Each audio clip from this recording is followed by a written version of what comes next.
"Mbah, saya ikhlas mengikuti ritual ini, Mbah.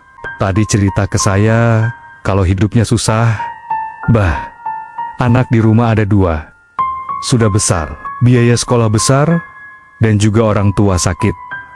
Sakitan tambah saya. Kalau ndak, dengan cara begini gimana lagi cara saya menghidupi keluarga saya, Mbah?" Tambah mbaknya.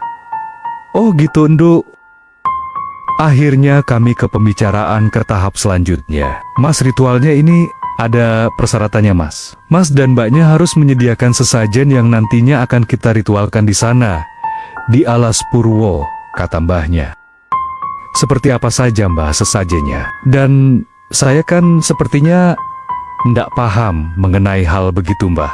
"Saya mohon izin, bagaimana kalau saya minta tolong ke Mbah yang belanja semua dana dari saya? Karena saya takut keliru," kata saya. "Loh, mbahnya sudah tua, kok disuruh belanja?" Tolak mbahnya.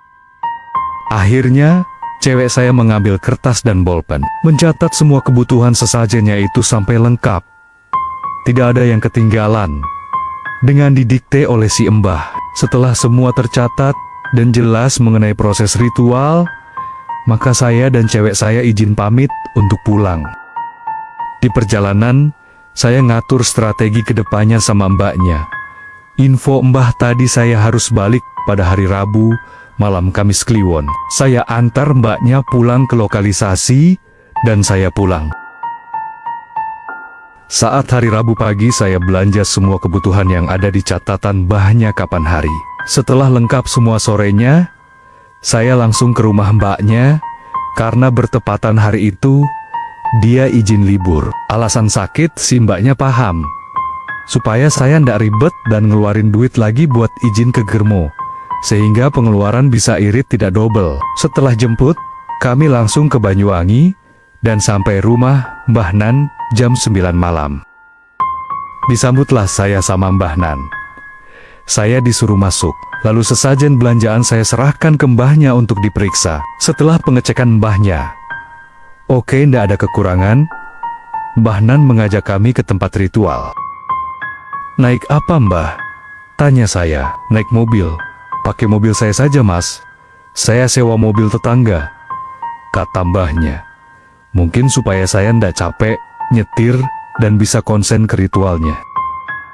Setelah perjalanan dan sampai di titik lokasi, mbahnya bilang kalau ini turun lagi jalan ke bawah ada pancuran dan sendang.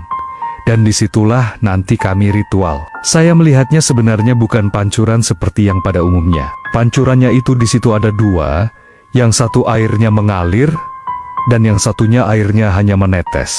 Yang menetes itu, airnya menetes ke batu yang bolong, dan batu yang bolong itu bentuknya seperti kelamin wanita.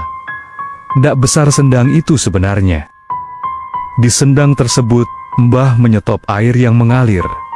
Dan setelah air yang mengalir tadi disetop, semakin kelihatan jelas bentuk batunya yang bolong. Memang menyerupai kelamin. Lalu dibuka lagi jalur airnya sama Mbah Nan, kata beliau, "Ritual ini nanti kita lakukan tengah malam. Jangan sekarang, karena masih banyak orang." Lalu kami berdua disuruh Mbah untuk santai-santai dulu, duduk di gubuk balai bel yang ada di sana, sampai menunggu sepi. Setelah sepi, pengunjung Mbah Nan mengajak kami ke bawah, sekalian disuruh bawa sesajennya yang sudah kami siapkan. Kami akhirnya turun ke sendang pancuran itu. Ritual dimulai, Mbah Nan di depan kami, di belakang, sambil membawa sesaji. Mbah Nan membaca mantra doa-doa kami, menunggu instruksi saja di belakang beliau.